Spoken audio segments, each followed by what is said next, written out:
Bollywood actor Saif Ali Khan पर हुए चाकू हमले का मामला उलझता ही जा रहा है। सैफ अली खान अभी आईसीयू में है और उनकी हालत स्थिर है।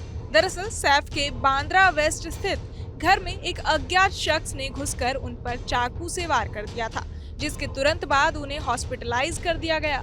इस मामले को हुए 24 घंटे से ज्यादा समय हो गया है और सैफ अभी भी हॉस्पिटल में ही है। उनकी सर्जरी करने वाले डॉक्टर्स का कहना है कि अब वो पूरी तरह से खतरे से बाहर हैं और डॉक्टर्स की कड़ी निगरानी में है।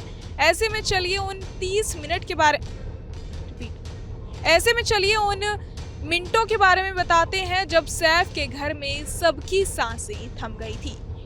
कोई आवाज नहीं, कोई बाहर नहीं जाएगा। हमलावर के ये शब्द अब भी मानो सैफ, करीना और उनके घर में काम करने वाले नैनी इलियामा फिलिप के कानों में गूंज रही है।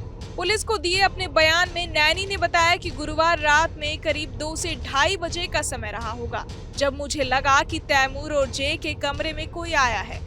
एक पल के लिए मुझे लगा कि शायद मैम यानी करीना कपूर बच्चों को देखने आई है, लेकिन अगले ही पल एहसास हुआ कि ये मैम नहीं है, कुछ तो गड़बड़ है। मुझे एक शख्स की परछाई दिखाई दी। बाथरूम की लाइट ऑन होने के कारण किसी के आने की परछाई दिख रही थी, जिसके बाद मैंने देखा कि वो शख्स जे के पास जा रहा था। तभी मैं उठ गई। नैनी ने आगे बताया कि मुझे जगा हुआ देखकर आरोपी ने कहा कि कोई आवाज नहीं करेगा और कोई बाहर नहीं जाएगा। मैंने जे को अपनी गोद में उठाया। हमलावर के एक हाथ में लकड़ी का डंडा और एक हाथ में हेक्सा ब्लेड था। उसने मेरे ऊपर हमला किया। इस हमले में मुझे चोटें आई। मैंने उससे पूछा कि तुम्हें चाहिए क्या? उसने कहा पैसे। मैंने पूछा कितने पैसे? तो उसने अंग्रेजी में कहा 1 करोड़ रुपए। उसने आगे बताया कि उसे लगा आरोपी व्यक्ति तैमूर और जे पर भी हमला कर सकता है। उसने शोर मचाना शुरू कर दिया। उसके शोर मचाने के बाद ही सैफ अली खान और करीना कपूर भी नींद से जाग गए।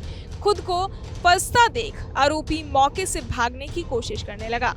इतने में सैफ अली खान नैनी के पास आए। पूछा कि वो कौन था। इससे पहले कि सैफ अली खान कुछ समझ पाते, आरोपी ने उन पर हेक्सा ब्लेड और लकड़ी के टुकड़े से हमला कर दिया। आरोपी ने करीना कपूर पर भी हमला करने की कोशिश की। हम सभी किसी तरह से कमरे से बाहर भागे और दरवाजा बंद कर दिया। सैफ अली खान के घर में काम करने वाले अन्य लोग भी जाग गए। इसके बाद जब दोबारा आकर उस कमरे के पास गए तो उसका दरवाजा खुला हुआ था और आरोपी वहां से गायब था। हमलावर के इस हमले में तब तक सैफ को गंभीर चोटें आ चुकी थी।